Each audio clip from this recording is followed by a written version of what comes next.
नमस्कार, मैं अनामिका और आप देख रहे हैं आज की टॉप 20 न्यूज। चलिए शुरू करते हैं देश और दुनिया की बड़ी खबरों के साथ। संसद के मानसून सत्र में कल जोरदार हंगामा देखने को मिला। विपक्ष ने छात्र प्रदर्शन, शिक्षा और अन्य मुद्दों पर चर्चा की मांग की। इस बीच प्रधानमंत्री नरेंद्र मोदी ने पहली बार नीट पेपर लीक मामले पर विस्तार से बात करते हुए कहा कि ये सिर्फ एक राजनीतिक मुद्दा नहीं बल्कि देश के युवाओं के भविष्य से जुड़ा राष्ट्रीय मुद्दा है। उन्होंने दोषियों के खिलाफ सबसे सख्त कार्रवाई की बात कही और भविष्य में पेपर लीक रोकने के लिए केंद्र और राज्यों से मिलकर मजबूत व्यवस्था बनाने का आह्वान किया है। जंतर मंतर और संसद मार्च को लेकर राजधानी दिल्ली में माहौल अभी भी गरमाया हुआ है। प्रदर्शन को लेकर पुलिस और प्रदर्शनकारियों के अपने अपने दावे हैं, जबकि विपक्ष सरकार पर सवाल उठा रहा है। इस पूरे घटनाक्रम के बाद राजनीतिक बयानबाजी और तेज हो गई और मामला अब सिर्फ सड़क तक नहीं बल्कि संसद तक पहुंच चुका है। यूक्रेन के ओडेसा बंदरगाह के पास एक व्यापारी जहाज पर हुए हमले में 4 भारतीय नागरिकों की मौत की पुष्टि हुई है। भारत सरकार ने घटना पर दुख जताते हुए मामले की जानकारी साझा की है। इस घटना ने एक बार फिर युद्धग्रस्त क्षेत्र में काम कर रहे भारतीयों की सुरक्षा को लेकर चिंता बढ़ा दी। अमेरिका और ईरान के बीच तनाव एक बार फिर बढ़ गया। अमेरिकी सेना ने लगातार कई रातों तक ईरान के सैन्य ठिकानों पर हमले किए हैं। जवाब में ईरान ने भी अपनी सैन्य गतिविधियां तेज कर दी हैं और दोनों देशों के बीच तनाव कम होने के बजाय बढ़ता दिखाई दे रहा है। हालांकि कुछ देशों के इंटरफेरेंस से अस्थायी युद्ध विराम की कोशिशें भी जारी हैं, लेकिन फिलहाल कोई स्थायी समाधान सामने नहीं आया। पूरी दुनिया की नजर अब इस बात पर है कि आने वाले दिनों में हालात शांत होंगे या संघर्ष बढ़ेगा। दुनिया के सबसे अहम oil route strait of Hormuz को लेकर तनाव लगातार बना हुआ है। इसी रास्ते से दुनिया के बड़े हिस्से में कच्चे तेल की सप्लाई होती। बढ़ते सैन्य तनाव की वजह से शिपिंग कंपनियां और ग्लोबल मार्केट सतर्क हैं। अगर हालात और बिगड़ते हैं तो इसका असर क्रूड ऑयल, पेट्रोल, डीजल और ग्लोबल इकोनॉमी पर भी पड़ सकता है। इंटरनेशनल मॉनेटरी फंड यानी कि IMF ने कहा है कि अगर मिडिल ईस्ट में तनाव की वजह से कच्चे तेल की कीमतें बढ़ती रहीं और मानसून कमजोर रहा तो भारत के आर्थिक विकास दर पर असर पड़ सकता है। IMF के मुताबिक ऑयल प्राइसेस और महंगाई आने वाले महीनों में सबसे बड़े रिस्क पर बन सकते हैं। हालांकि भारत की इकोनॉमी अभी भी दुनिया की सबसे तेजी से बढ़ती अर्थव्यवस्थाओं में बनी हुई है।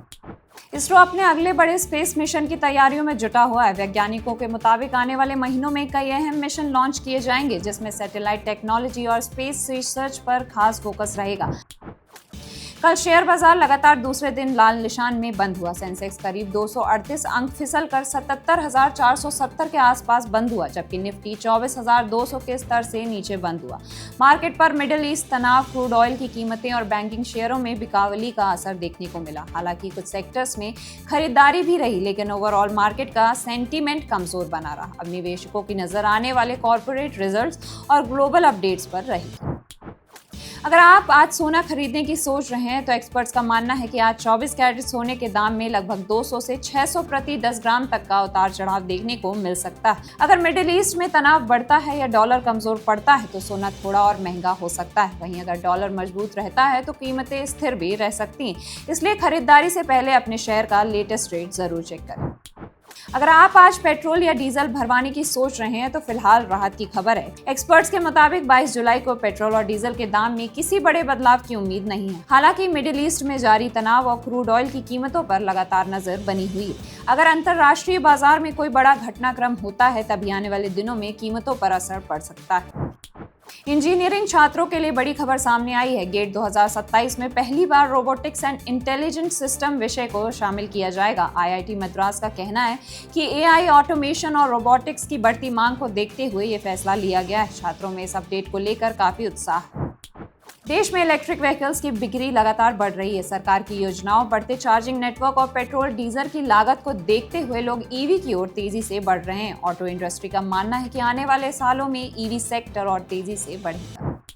ऑल इंडिया चेस फेडरेशन ने देश के उभरते हुए 42 युवा खिलाड़ियों के लिए 42.3 लाख की आर्थिक सहायता का ऐलान किया है। इसका पहला मकसद प्रतिभाशाली खिलाड़ियों को बेहतर ट्रेनिंग और अंतर्राष्ट्रीय टूर्नामेंट खेलने का मौका देना है। खेल जगत में इस फैसले की काफी सराहना हो रही है।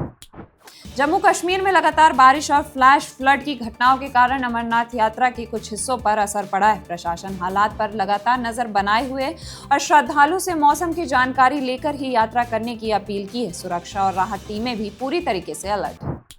देश के कई हिस्सों में मानसून ने फिर रफ्तार पकड़ ली है। दिल्ली, उत्तराखंड, हिमाचल, महाराष्ट्र और पश्चिम बंगाल समेत कई राज्यों में भारी बारिश का अलर्ट जारी किया गया।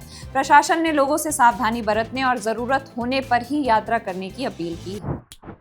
कॉमनवेल्थ गेम्स 2026 नजदीक आते ही भारतीय खिलाड़ी अपनी तैयारियों में जुट गए हैं। एथलेटिक्स, बॉक्सिंग, रेसलिंग, बैडमिंटन और पैरा स्पोर्ट्स में भारत को इस बार भी अच्छे प्रदर्शन की उम्मीद है। खेल प्रेमियों की नजर अब भारतीय खिलाड़ियों के प्रदर्शन पर टिकी हुई है।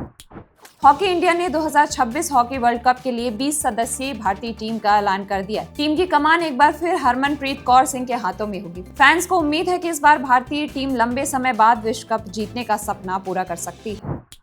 रणबीर कपूर और यश स्टारर फिल्म रामायण को लेकर बड़ा अपडेट सामने आया है। फिल्म की पहली झलक चुनिंदा दर्शकों को दिखाई गई और इसके रिलीज डेट को लेकर भी चर्चा तेज हो गई है। सोशल मीडिया पर फिल्म को लेकर जबरदस्त बज़ बना हुआ और फैंस बेसब्री से ट्रेलर का इंतजार कर रहे हैं।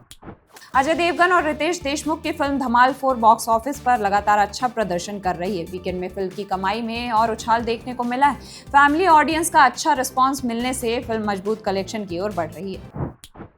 घरेलू और कमर्शियल एलपीजी सिलेंडर की नई कीमतें लागू हो गई। कई शहरों में दामों में बदलाव देखने को मिला है। इसका असर होटल, रेस्टोरेंट और छोटे कारोबारियों पर भी पड़ सकता है। अगर आप गैस सिलेंडर बुक करने की सोच रहे हैं तो अपने शहर का लेटेस्ट अपडेट जरूर चेक कर लें। भारत का स्पेस प्रोग्राम लगातार नई ऊंचाइयों की ओर बढ़ रहा है। आज के लिए बस इतना ही। देश और दुनिया की तमाम खबरों के लिए देखते रहिए बजरबट्टू दुनिया।